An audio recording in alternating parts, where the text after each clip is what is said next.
I have examined my desk and seen that nothing good can be done on it. It is midnight. The burning electric light, the silent house, the darkness outside, they give me the right to write, even if it be only the most miserable stuff. And this right I use hurriedly. That's the person I am. I feel restless and vicious. I have now a great yearning to write all my anxiety entirely out of me. I stare rigidly ahead, lest my eyes lose the imaginary peepholes of the imaginary kaleidoscope into which I am looking. I invite heaven and earth to take part in my scheme. And what is my scheme? To observe myself. This inescapable duty to observe oneself. But most of these observations are no more than lies. We often ask, who has been telling lies about us? Who could have said such things?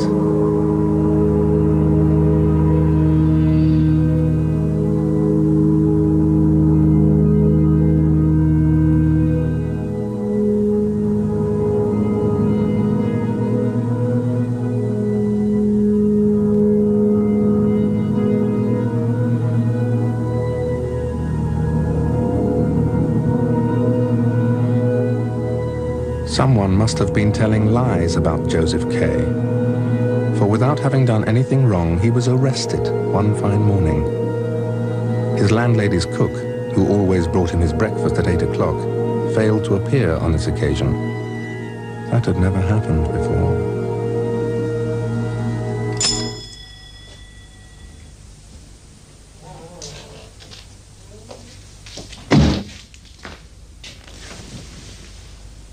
Who are you? Did you ring? Anna's to bring me my breakfast.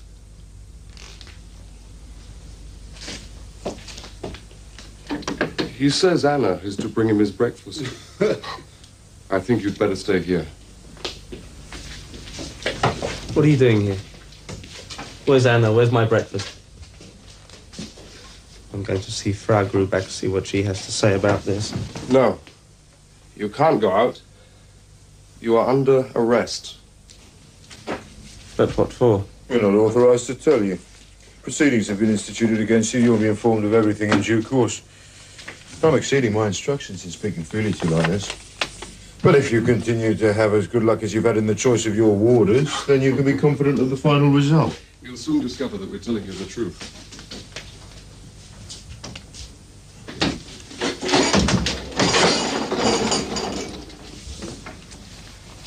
Why didn't she come in? She isn't allowed to. Since you're under arrest. But how can I be under arrest? And particularly in such a ridiculous fashion. I told you, we don't answer such questions. Yes? Well, you'll have to answer them. Here are my papers. Now show me yours. Where's your warrant for arresting me? What are your papers to us? You're behaving worse than a child. Do you think you'll bring this fine case of yours to a speedier end by wrangling with us, your warders, over papers and warrants? We are humble subordinates who have nothing to do with your case except to stand guard over you for 10 hours a day and draw our pay for it. That's all we are.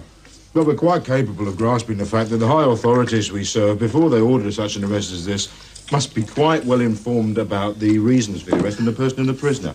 There can be no mistake about that. Our officials are drawn towards the guilty and send out as warders. That is the law. How could there be a mistake in that?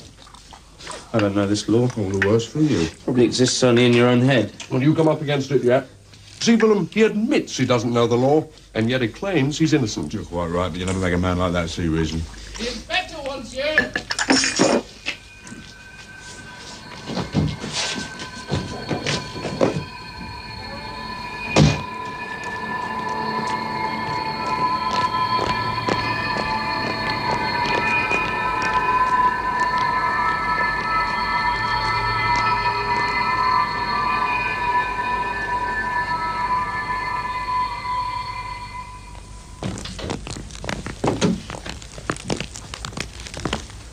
Joseph K.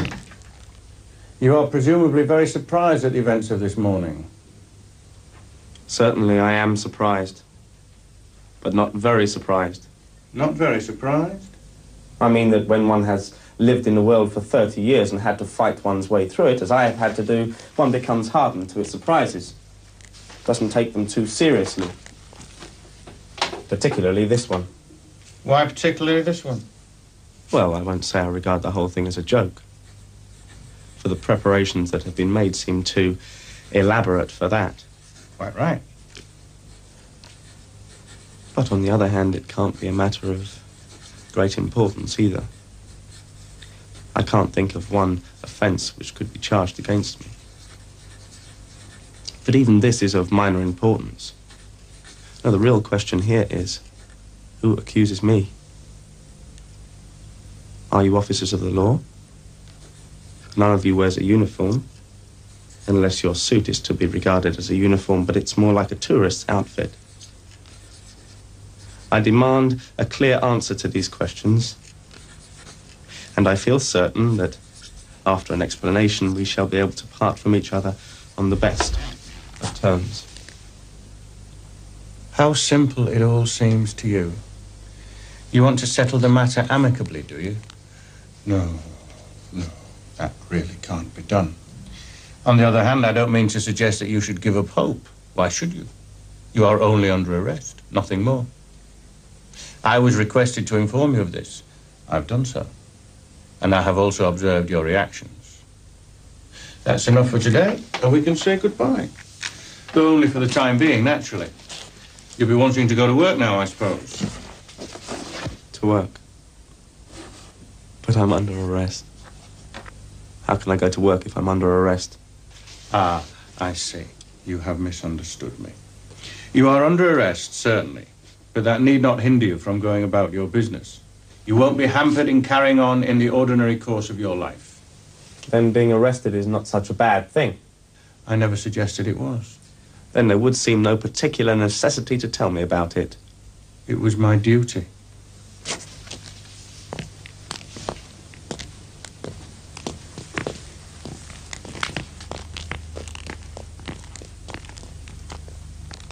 We've just seen the opening of Kafka's novel, The Trial, and this may be the most famous single moment in all of modern literature. The morning knock at the door. The morning knock at the door which begins the process of labyrinthine terror, of haunting menace throughout the whole of the novel. Now that knock at the morning door can come from the secret police in Russia, South Africa, Central America. It can also take much less melodramatic forms. It stands for what lies in ambush for all of us in our daily, banal, common lives. The wait in the hospital ward, the mountains of tax forms, the visas waited for in vain in the corridor in the consular office. That bureaucracy of terror, of grinding banality, which characterizes so much of our 20th century, and which Kafka is precisely the one to have defined, and for which he has given us the key passwords. The English poet W.H. Auden said, had one to name the author, who comes nearest to bearing the same kind of relation to our age as Dante, Shakespeare, and Goethe bore to theirs, Kafka is the first one would think of. And indeed, in more than 100 languages, we now have that word Kafkaesque, the name of Kafka used as an adjective, including, in fact, in Japanese, to characterize the dark world which he created. And yet, the man who did this, who changed the inner landscape of our self-consciousness, was a fantastically shy, very sick Jew living in Prague, who published in his lifetime only fragments, a very few stories, and 1 or 2 chapters from unpublished, wholly private manuscripts of novels, and who died young in 1924. When Franz Kafka died at the age of 41, his work was known only to a tiny handful of readers in his native city of Prague. He lived there, reluctantly, for most of his short life. Prague does not let go, either of you or of me. The little mother has claws, he wrote. There is nothing for it but to give in. Few of his novels or stories ever satisfied him, and he even, famously, requested that on his death all his work should be destroyed. Although Kafka rarely mentions it specifically, the landscape of Prague underlies everything he wrote. The city is dominated by a huge castle, which, as in Kafka's novel of that name, rises above a warren of labyrinthine streets. To him, Prague was an alien place, yet its world of alleys and corridors is one he made resonant of our whole century.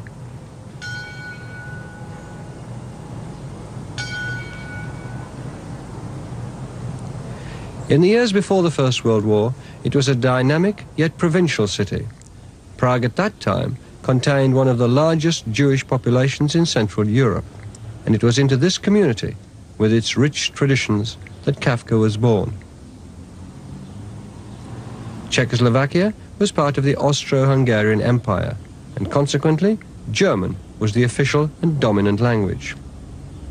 Kafka's family were German-speaking Jews, successful businessmen, who lived in what is known as the Old Town, the age-old Jewish quarter of the city. Yet Kafka grew up with little sense of rootedness. He felt alienated, firstly as a Jew at a time of rising anti-Semitism, and secondly as a German speaker in a predominantly Czech nation.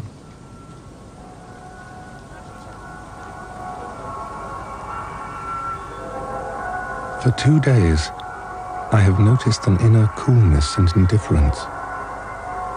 Yesterday evening, during my walk, every little street sound, every eye turned towards me, was more important to me than myself. Many years ago, I went over the wishes that I wanted to realize in life. I found that the most important and the most delightful was the wish to attain a view of life and to convince others of it in writing, in which life, while still retaining its full-bodied rise and fall, would simultaneously be recognized no less clearly as a nothing, a dream, a dim hovering, a beautiful wish, perhaps, if I had wished it rightly.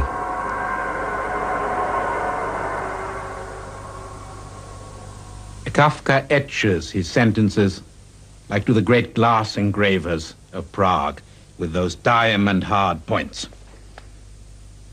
He writes in a way that seems to us out of a dream world. We ask, where is it all from? And then we suddenly realize it is also profoundly realistic. The sleepwalker's world of terror and bureaucracy, which Kafka describes, can be seen as a marvelously realistic, almost photographic portrait of the late Austro-Hungarian Empire, of the collapse of that empire, under mountains, Everests of paperwork, of chicanery, of small-time bureaucrats. And at the same time, his most hallucinatory, his most clairvoyant and prophetic discoveries turn out to be the grimmest reportage, but reportage before the facts. In his famous story, The Metamorphosis, the man changed into a bug, the name for vermin, which he chooses from several possible German words, Ungeziefer, was to become the exact name given by the Nazis to those whom they exterminated 30 years later. In fact, Kafka, whenever he writes a single word, seems to have borrowed it from a bank which charges absolutely exorbitant interest on every word that the writer borrows, and he hurries away knowing that he must try and bring it back intact by nightfall. One morning, while he was working in the bank, Kay was informed by telephone that next Sunday a short inquiry into his case would take place.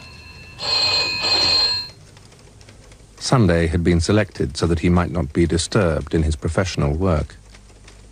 It was, of course, understood that he must appear without fail. He did not need to be reminded of that.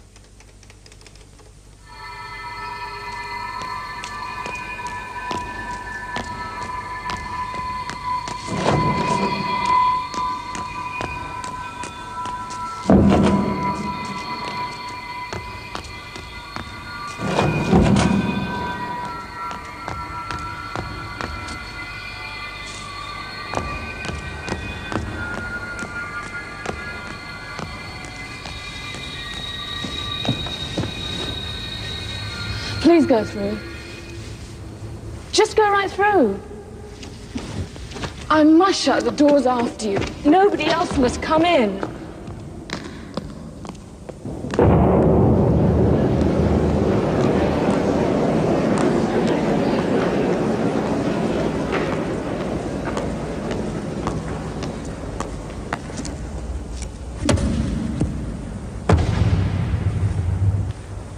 You should have been here an hour and 5 minutes ago. Whether I am late or not, I'm here now. Yes, but I'm no longer obliged to hear you now. Yet I shall make an exception for once on this occasion, but such a delay must not occur again. Now step forward. Well then, you are a house painter. No. I'm junior manager in a large bank.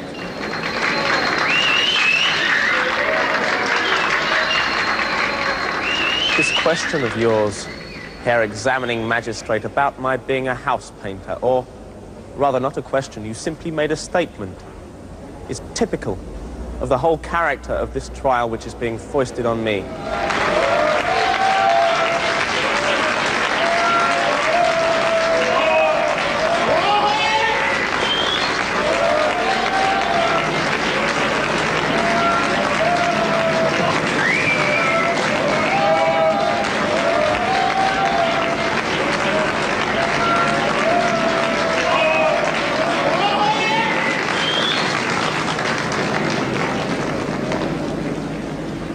What has happened to me is only a single instance of a misguided policy which is being directed against many other people as well. All I desire is a public ventilation of a grievance. Some 10 days ago, I was arrested in a manner which seems ridiculous to me. I was seized in my bed by two coarse warders, degenerate ruffians who brazenly ate my breakfast before my eyes. It was difficult for me to remain calm. Now, there is no doubt that behind all the actions of this court of justice, there is a great organization at work. And the significance of this great organization, it consists in this, that innocent persons are accused of guilt, and senseless proceedings put in motion against them, mostly without effect. It is true, as of my case. I have nearly finished. All I would say in conclusion is this: that you postpone until later any comments you may wish to exchange on what I have had to say, because I am pressed for time. I must leave you now. I wish you the joy of your trade. Just one moment. Before you leave,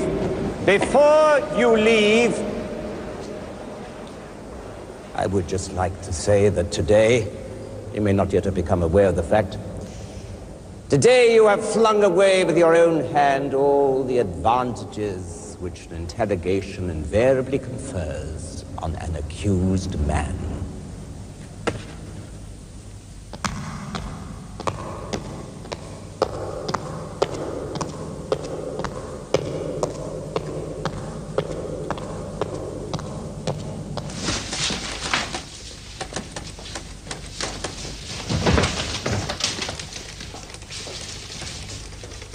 How was he to conduct his case from a bank office?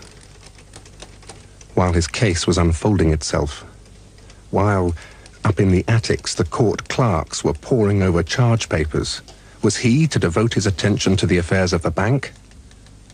Would he ever find the right path through all these difficulties? What days were lying in wait for him? By day, like his character, K, Kafka worked in one of Prague's many offices, the Workmen's Accident Insurance Institute, processing claims placed by victims of industrial injury. It's easy to see in its labyrinth of corridors and stairways a model for the bureaucratic nightmares of his novels. But Kafka did not work to find source material for his books. To him it was just another impediment to his true vocation, the nighttime world of his writing. This back and forth is getting worse all the time. At the office, I live up to my outward duties, but not to the inner duties. And those unfulfilled duties grow into a permanent torment. Those are the seductive voices of the night. The sirens, too, sound that way. It would be doing them an injustice to think that they wanted to seduce.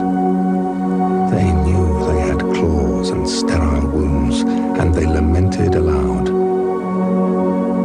They could not help it if their lament sounded so beautiful. It is Franz Kafka's supreme genius to universalize.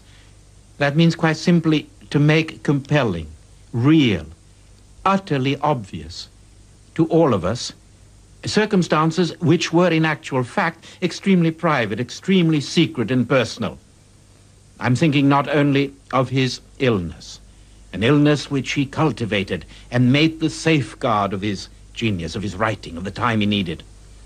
I'm thinking not only of the almost fantastic diffidence he showed in practical life, though it turns out that he was an extremely honest, efficient, and conscientious insurance assessor. I think above all of the quarrel which determined the whole of his art and vision of himself, that with his father, with the looming, mountainous, elephantine figure of that father who crushes him, who tears the guts out of him by saying, an adult man, and particularly a young Jew, marries, has an honest and successful career, and founds a family. What kind of a nonentity, of a coward, of a betrayer of Judaism and of humanity is the bachelor, the vanishing sick bachelor, the shadow figure of his son? Now, psychoanalysis has an enormous lot to tell us about that. It feeds on Kafka, but it feeds very inadequately. What is at stake is something much, much older and more powerful and more universal than the Oedipus complex. It is the relationship not only to the Father, but to God the Father. In a paternalistic universe, in a universe of crushing, emasculating power relations, in which, in the eternal, irrevocable battle between father and son, the son is always guilty. There is only one episode in the early years of which I have a direct memory. You may remember it too. Once, in the night, I kept on whimpering for water. After several vigorous threats had failed to have any effect, he took me out of bed, carried me to the balcony, and left me there alone for a while in my nightshirt, outside the shut door. I dare say I was quite obedient afterwards at that period, but it did me inner harm. Even years afterwards, I suffered from the tormenting fancy that a huge man, my father, the ultimate authority, could come almost for no reason at all and take me out of bed in the night.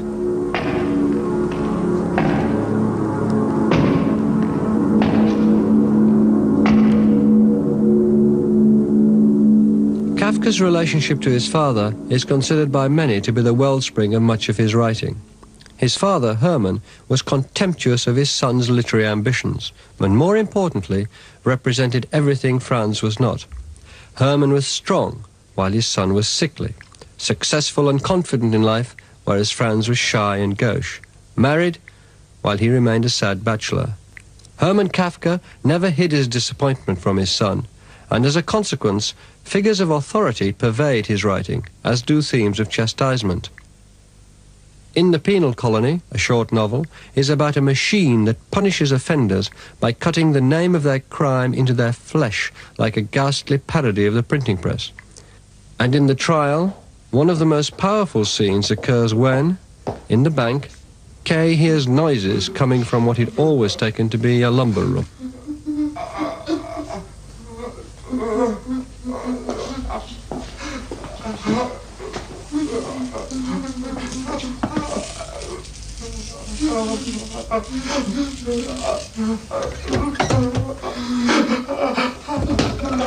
What are you doing here? Sir, we are to be flogged because you complained about us to the examining magistrate. I never complained, I just said what happened in my rooms. We're only being punished because you accused us. If you hadn't, nothing would have happened, even if they discovered what we did. We call that justice. Is there any way of getting these two off their flogging? I'll reward you well if you let them go.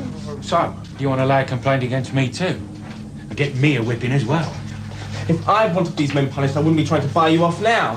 It's not them that I blame, it's the organisation that's to blame, the high officials. If it was one of the judges that you were flogging, I'd reward you well to encourage you in your good work. No! I won't be bribed. I'm here to whip people. Whip them I shall. I can't wait any longer.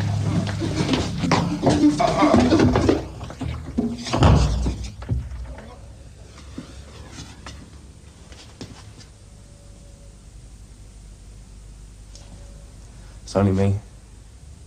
Good evening, Herr Assessor. Has anything happened? No. Just a dog howling in the courtyard. You can go back to work.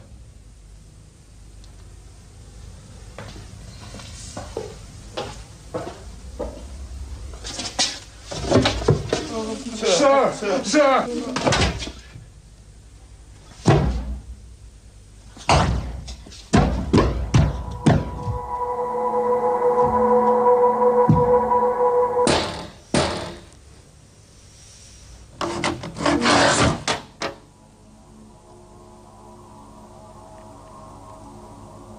Open the door. I'm a friend of the Herr Advocate. The Herr Advocate is ill. Open the door. I must speak to the Herr Advocate. He is ill. Is it his heart? I think so. But he cannot see anyone. He says he's a friend of yours, a Joseph K. Oh, Joseph. Let him in.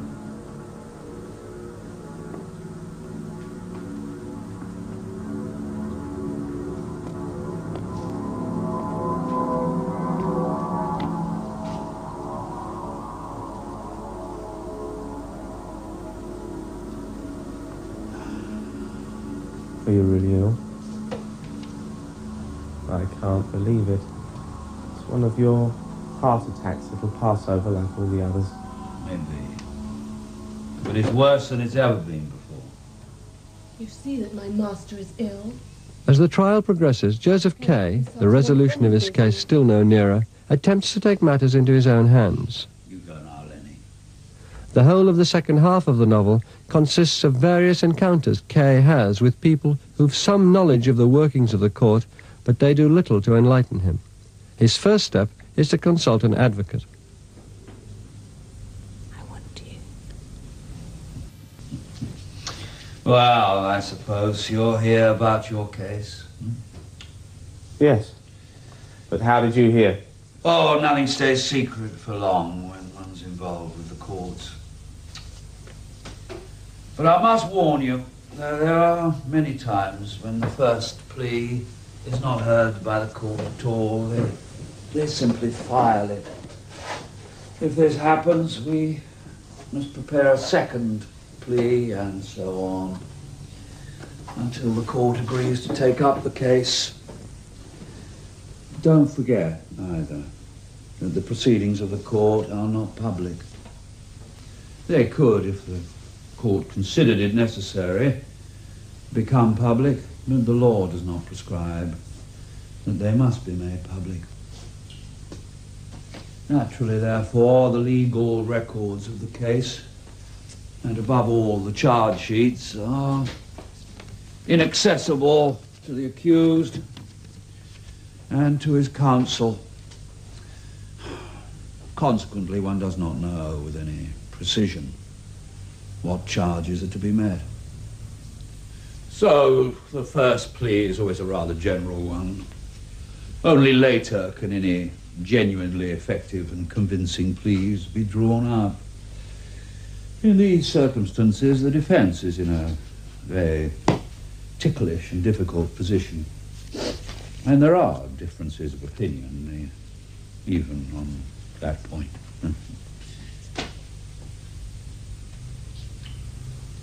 Is Lenny pestering you? Pestering me? Yes. I suppose you can't help noticing that she is pestering you. Well, don't let it bother you. It's a peculiarity of hers. I have long forgiven her. It doesn't surprise me as much as it seems to surprise you. If you have the right eye for these things, you can see that accused men are often attractive. It's a remarkable phenomenon, almost a natural law. But those who are experienced in such matters can pick out, one after another, all the accused men in the largest of crowds. How do they know them? It can't be a sense of guilt that makes them attractive, for it behoves me to say this as an advocate at least. They can't all be guilty. And it can't be the justice of the penance laid on them that makes them attractive in anticipation. For they aren't all going to be punished. So, it must be the mere charge preferred against them that in some way enhances their attraction. Of course, some are much more attractive than others. But they're all attractive. Even the wretched ones. I'll just go and see what happened.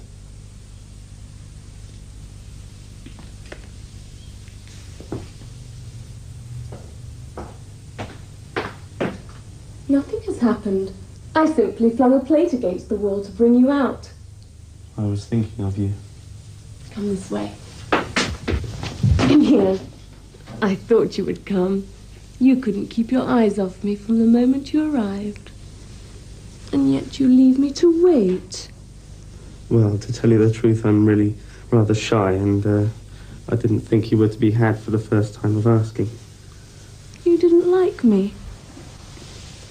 And you probably don't like me now. Liking is a feeble word.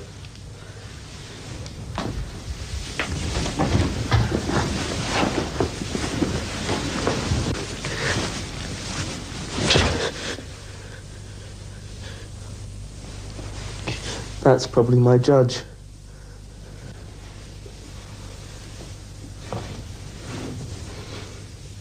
I know him. He often comes here. But that picture's not like him. He's a small man, almost a dwarf. But he had himself painted like that. He's madly vain, like everybody else here. But I'm vain too. And it upsets me you don't like me in the least.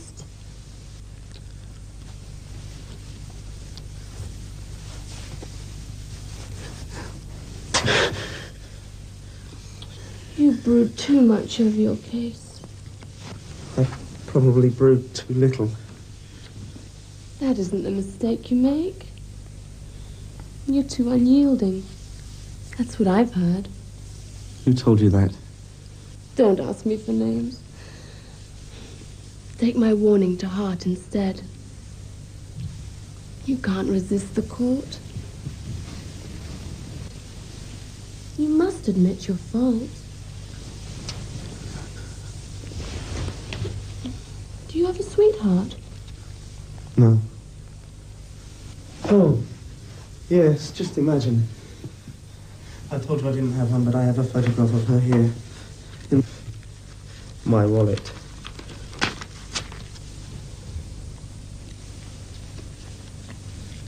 She's very tight-laced. You wouldn't miss her very much if you were to lose her. Or exchange her for somebody else. Me, for instance.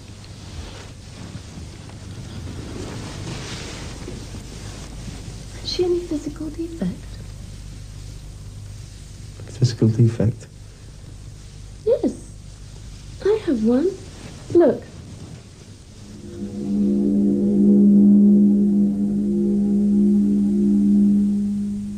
One of the great sadnesses of Kafka's life was his inability to form adult relationships with women. Although he was always close to his mother and 3 sisters, particularly the youngest, Otla, he was unable to find the emotional commitment to marry. He was engaged twice in his life and had several love affairs. The most important were with Felicia Bauer, whom he met in 1912, and 8 years later with Milena Jesenskádan. With both women, he built up a massive correspondence, but would always break off a relationship when love came too close. When we try to get a hold of a presence, of a persona, as elusive, as singular as Franz Kafka's, we've got to be terribly careful. We're almost certainly going to get it wrong and to make it vulgar. One often forgets that in his novels and stories, sexuality is extremely powerful. In fact, sometimes very gross and almost sadistic. Men and women couple like hungry animals.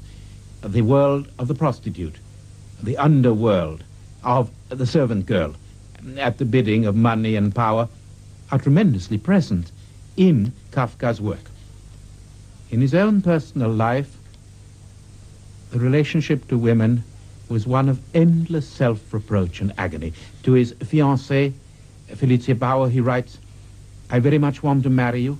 I'm totally incapable of doing so, so my desire is itself simply a proof of my guilt and of how wrong I am to want it." With Milena Jesenskádan, a woman of exceptional gifts, perhaps the one radiant present in his life, when her love comes too near to him, Kafka himself retreats, runs away, sensing, perhaps subconsciously, that a life like his own cannot be shared.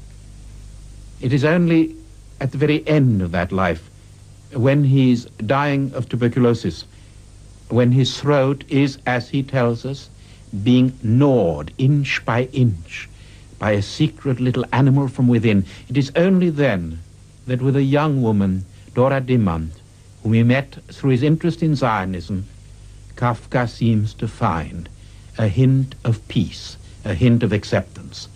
And he does so when he's already very nearly on the other side of death.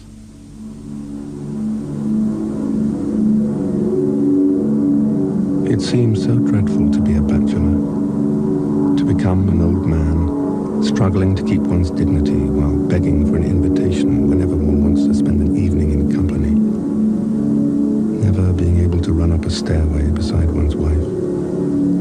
The farther one moves away from the living, so much the smaller space is considered necessary for him. This bachelor, still in the midst of life, apparently of his own free will, resigns himself to an ever smaller space, and when he dies, the coffin is exactly right for him.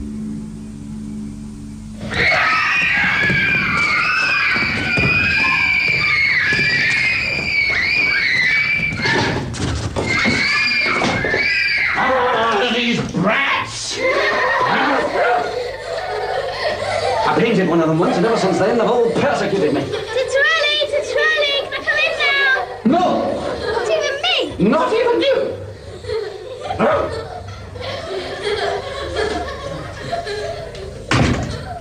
So you want to find out something about the court? Are you innocent? Yes, I'm completely innocent. Well, if you're innocent, then the matter is quite simple.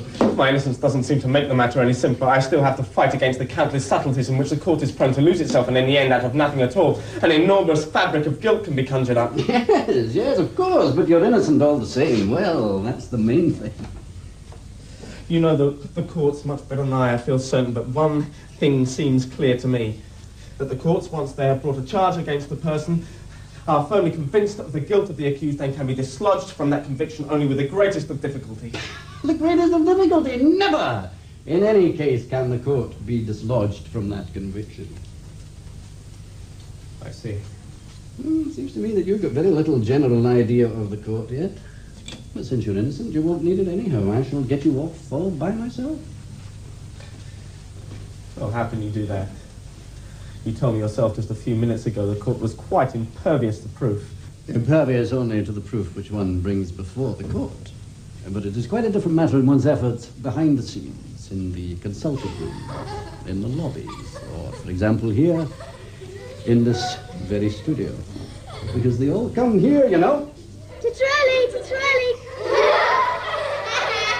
Every judge insists on being painted, and nobody can do that but me. Now, what kind of acquittal do you want? There are three possibilities. There is definite acquittal, ostensible acquittal, and indefinite postponement. Do you understand? I've never encountered one case of definite acquittal. But one case of definite acquittal.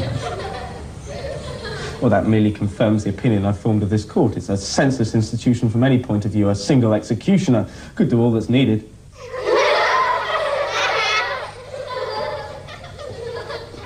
Let us leave definite acquittal out of the count. There are the other possibilities. Ostensible acquittal and indefinite postponement. Titrelli, isn't he going to soon? Quiet there, can't you see that I'm engaged with this gentleman? Are you going to paint me? Please don't paint such an ugly man as that. Stop that noise, otherwise I'll fling you down the stairs. Oh, excuse me. These girls belong to the court, too. What? Oh, you see, everything belongs to the court. That's something I hadn't noticed. You don't have any general idea of the court yet, do you? But why don't you take your jacket off? You look very hot. It's unbearable in here. Could you open a window? No, it can't open. Well, that's both uncomfortable and unhealthy. Not really. No, the air comes in everywhere through the chinks, anyway. Now, to get back.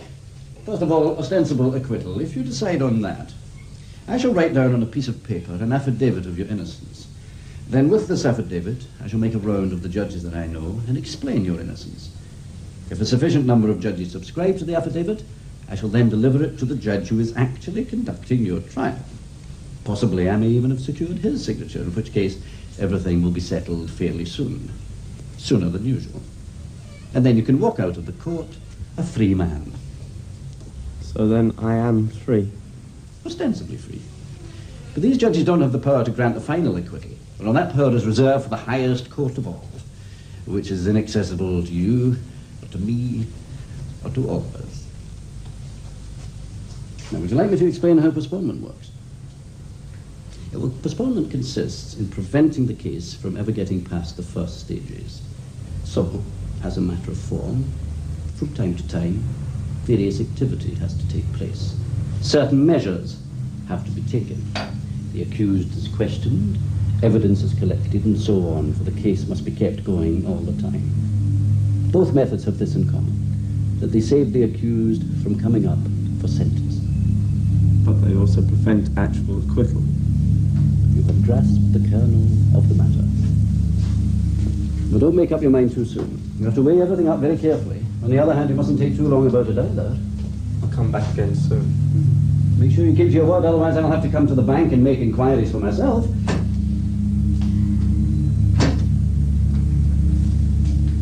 Unlock this door. Take the other door out. It's better if you don't want to be seen by too many people. Yes, you can come this way. Don't be afraid to step at the bed. Everybody who comes here has to do that.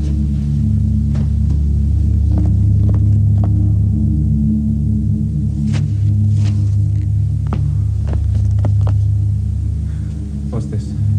What are you surprised at? It's a law court. There are law court offices in every attic. Why should this be an exception?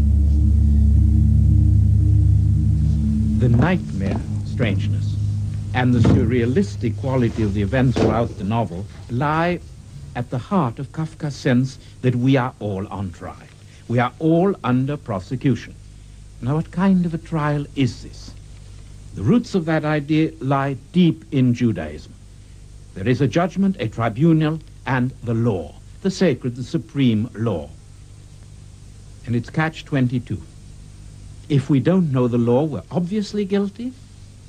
If we know it and can't observe its innumerable, tiny, detailed, yet ferociously logical prescriptions, we are guilty also. In fact, for Kafka to be alive is to be on a kind of probation, on a very direct probation in front of a tribunal, which we can neither fully understand nor influence. Of all the myths and parables which he, and I don't know what word to use, which he found within the heart of truth, the most famous is that which he wrote in 1914, published separately in 1916, and then set at the very center of the novel, The Trial, the parable of the law, before the law, for them gazettes. It's only a page in length, or a page and a few lines, and yet, perfectly seriously, one can set it next to the immensity of the Book of Job. It shares with the Book of Job that quality of demanding inexhaustibility. Kafka said that a myth begins in a place of truth and ends in a place of inexplicability. This is Kafka's exact path, and the path of Joseph K. as he approaches the cathedral in which the unfathomable yet translucent legend of the law and the doorkeeper is going to be communicated to him.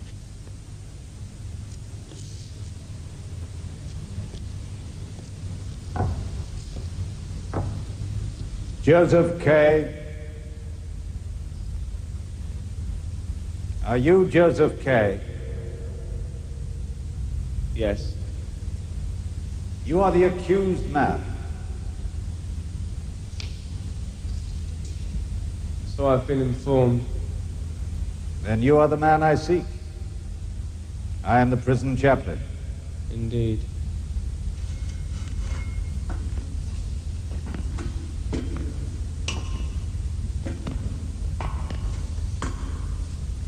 I had you summoned here to have a talk with you. Do you know that your case is going badly? I have that idea myself, yes. How do you think it will end? I do not know how it will end. Do you? No. But I fear it will end badly. You are held to be guilty. Your case may never perhaps get beyond a lower court. But I am not guilty. It's a misunderstanding. And if it comes to that, how can any man be called guilty? We're all simply men here, one as much as the other. That is true. But that is how all guilty men talk. What is the next step you propose to take in the matter? I'm going to seek some more help. There are several possibilities I haven't investigated yet. You cast about too much for outside help. Have you a little time for me? As much time as you need. You are the exception to those who belong to the court. I have more trust in you than any of the others, though I know many of them. I feel I can speak openly to you. Don't be deluded. How am I being deluded? You are deluding yourself about the court. In the scriptures that preface the law, that particular delusion is described thus. Before the law stands a doorkeeper on guard. To this doorkeeper comes a man from the country who begs admittance to the law. But the doorkeeper says that he cannot admit the man at the moment. The man, on reflection, asks if we will allow them to enter later. It is possible, answers the doorkeeper, but not at this moment. The doorkeeper gives him a stool and lets him sit down at the side of the door. There he sits waiting for days and years. In the first years, he curses his evil fate aloud. Later, as he grows older, he only mutters to himself. He grows old. Now his life is drawing to a close. Before he dies, all that he's experienced during the whole time of his sojourn condenses in his mind into to one question which he has never yet put to the doorkeeper. He beckons the doorkeeper, since he can no longer raise his stiffening body. "What is it you want to know now?" asks the doorkeeper. "Everyone strives to attain the law," says the man. "How is it then that in all these years no one has come seeking admission but me?" The doorkeeper sees the man is at the end of his strength and his hearing is failing. So he bellows in his ear, "No one but you could gain admittance through this door, since this door was intended for no one but you. I am now going to shut it."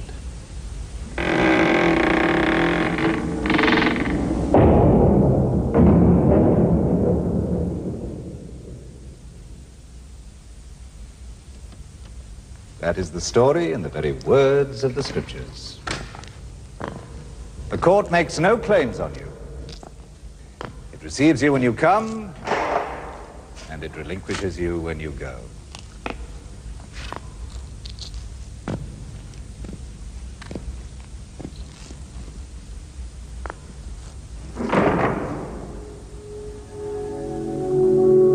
This story I wrote at one sitting, from 10 o'clock at night to 6 in the morning. I was hardly able to pull my legs out from under the desk, they had got so stiff from sitting. Several times during the night I heaved my own weight upon my back. How everything can be said. How for the strangest fancies there waits a great fire in which they perish and rise up again. How it turned blue outside the window.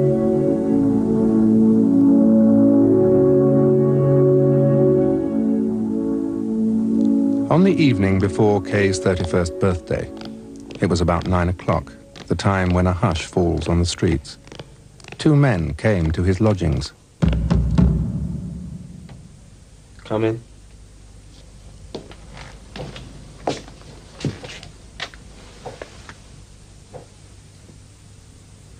So you are appointed for me? 10th-rate actors they send for me. I'm ready. Let us go.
Perceived clearly that he was supposed to seize the knife himself and plunge it into his own breast. But he did not do so. He merely gazed around him. His glance fell on the top story of the house which adjoins the quarry. Who was it? A friend? Someone who wanted to help? Where was the judge whom he had never seen? Where was the high court which he had never penetrated? He raised his hand and spread out all his fingers. But the hands of one of the partners were already at Kay's throat. With failing eyes, he could still see the two of them, watching the final act. Like a dog, he said. It was as if he meant the shame of it to outlive him. The last word is shame, but it is not that shame which has outlived Franz Kafka.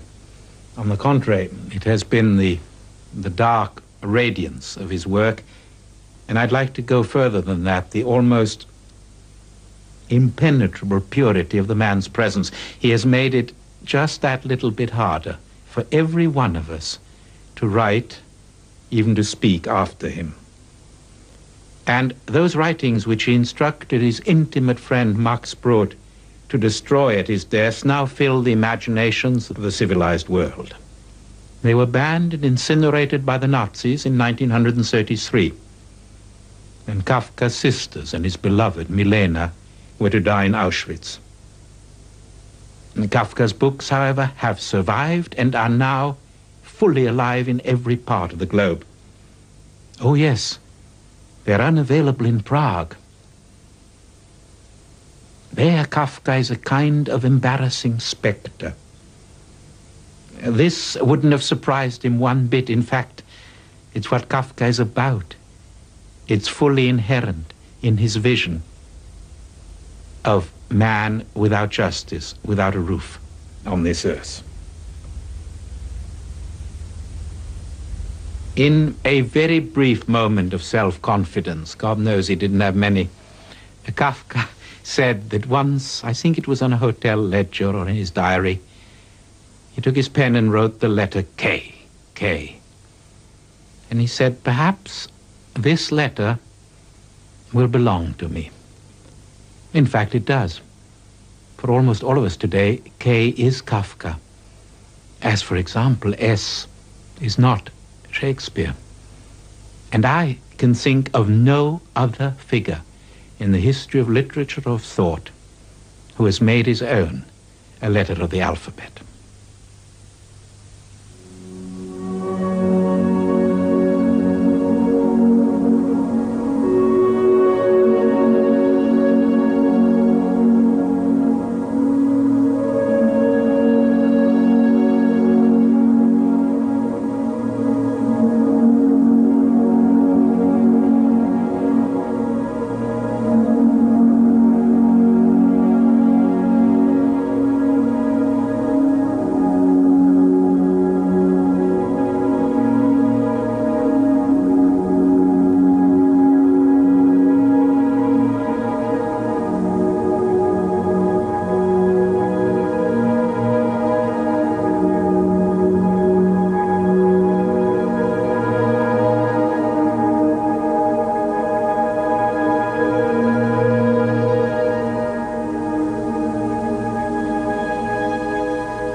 I have examined my desk and seen that nothing good can be done on it.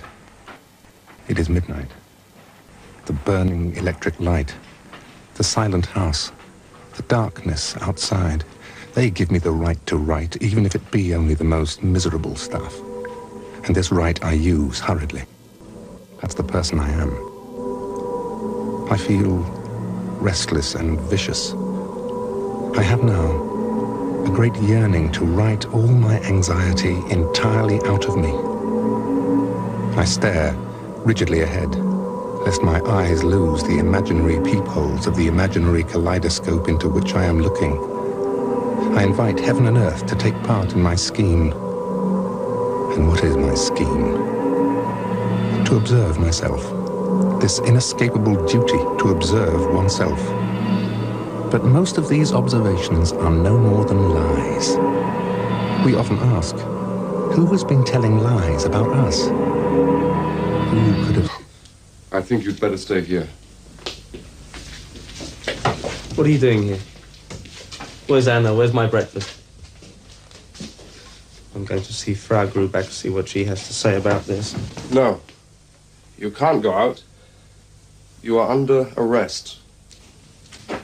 But what for? You're not authorised to tell you. Proceedings have been instituted against you. You'll be informed of everything in due course. I'm exceeding my instructions in speaking freely to you like this. But if you continue to have as good luck as you've had in the choice of your warders, then you can be confident of the final result. You'll soon discover that we're telling you the truth.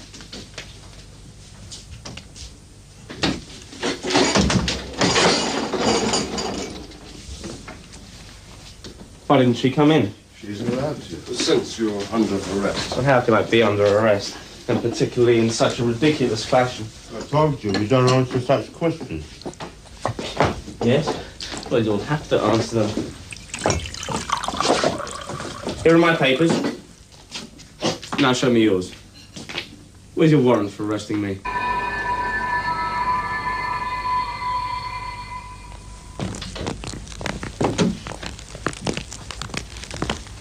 Joseph K. You are presumably very surprised at the events of this morning. Certainly I am surprised. But not very surprised. Not very surprised? I mean that when one has lived in the world for 30 years and had to fight one's way through it, as I have had to do, one becomes hardened to its surprises. Doesn't take them too seriously. Particularly this one. Why particularly this one? Well, I won't say I regard the whole thing as a joke. For the preparations that have been made seem too elaborate for that. Quite right. But on the other hand, it can't be a matter of great importance either. I can't think of one offence which could be charged against me. But even this is of minor importance. Now, the real question here is, who accuses me? Are you officers of the law? What are your papers to us? You're behaving worse than a child.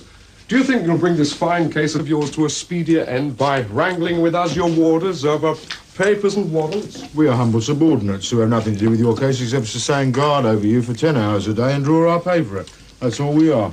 But we're quite capable of grasping the fact that the high authorities we serve, before they order such an arrest as this, must be quite well informed about the reasons for the arrest and the person and the prisoner.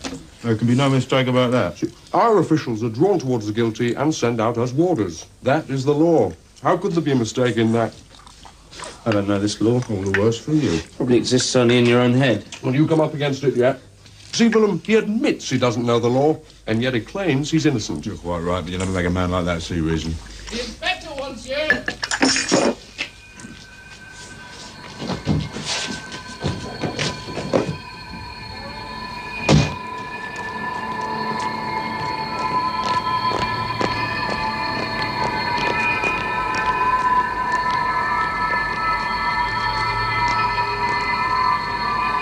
Said such things.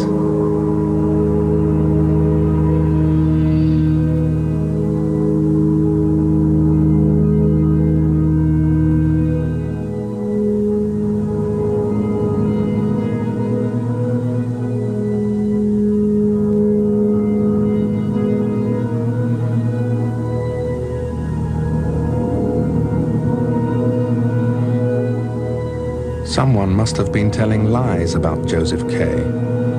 For without having done anything wrong, he was arrested one fine morning. His landlady's cook, who always brought him his breakfast at 8 o'clock, failed to appear on this occasion. That had never happened before.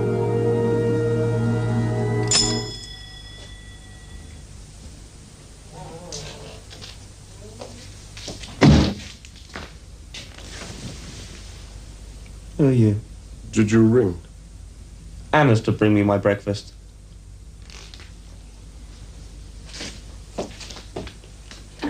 He says Anna is to bring him his breakfast.